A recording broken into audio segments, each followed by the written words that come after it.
Sup, Procrastivloggers? So this week, we've been talking about YouTube, starting with the whole discussion about YouTube getting rid of video responses, which we have all agreed that it's a bad decision. Yesterday, Ryan brought up how the sharing tab pops up as soon as you finish a video, and how he thinks it's annoying that the subscription page isn't the first page you go to when you go to the YouTube homepage. I agree with that, and those two things, along with the direction that they're going instead of the video responses, shows how YouTube is trying way too hard to move to the social media end of the world, internet land. And the fact that you're immediately given to the page of what to watch rather than your subscriptions shows that YouTube is way more obsessed with helping out big names rather than the baby tubers and preventing us from moving forward without having to go to outside websites. Which is dumb. I shouldn't have to go to a different website just to find people who are on my level of YouTube-dumb. Okay, PewDiePie does not need your promotional help, YouTube.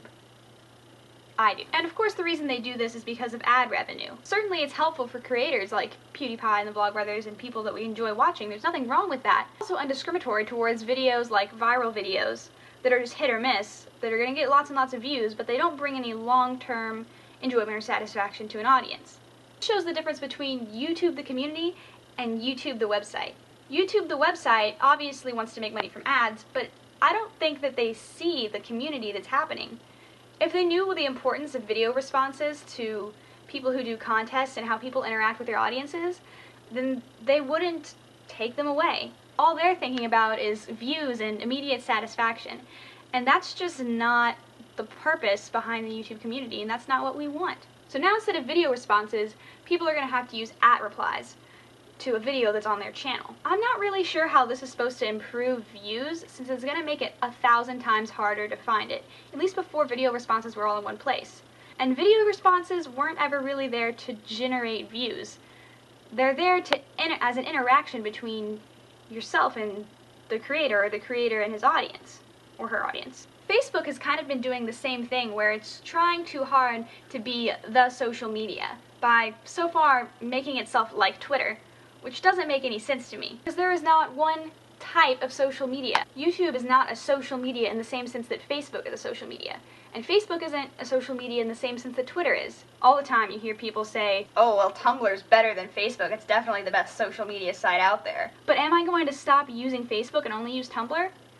No, that doesn't make any sense. Facebook and Tumblr, and Facebook and every single other social media, are for different purposes. Facebook, on one hand, is made with an interface that is designed to easily be able to communicate with your friends and colleagues and people that you need to find out about for a job, or if you're hiring someone, and just generally making life and networking easier. Tumblr makes it very hard to keep in touch with people. There is an ask system, but it's not like a really good messaging system. Same with YouTube. YouTube is made for videos. I don't want @replies. I don't want to see what people are watching and what people are liking. I'm going to find that out on other platforms. And neither do I think Twitter is going to take over Facebook, because Twitter is just not there to keep in touch with people. So ultimately, I think it's a really bad decision for YouTube or any other social media site to try and jump on the bandwagon of the social media umbrella and take aspects of other social media sites to try to be like them. It's just not going to work. And I definitely think it's a bad decision for YouTube as a website and a corporation to downplay the online video community. If anything, it should be on our side, because we can't exist without them and they can't exist without us. And don't even get me started on how difficult it is to make a new channel and how complicated it is these days. I don't want a page with my actual name on it. I don't need 300 different Google Plus pages. Nobody even uses Google Plus. YouTube needs to streamline its website, make it easier to find new content, and stop promoting the same big names. They don't need your help. Honestly, I think they should bring back the YouTube front page, because that was just a really good way to find things out.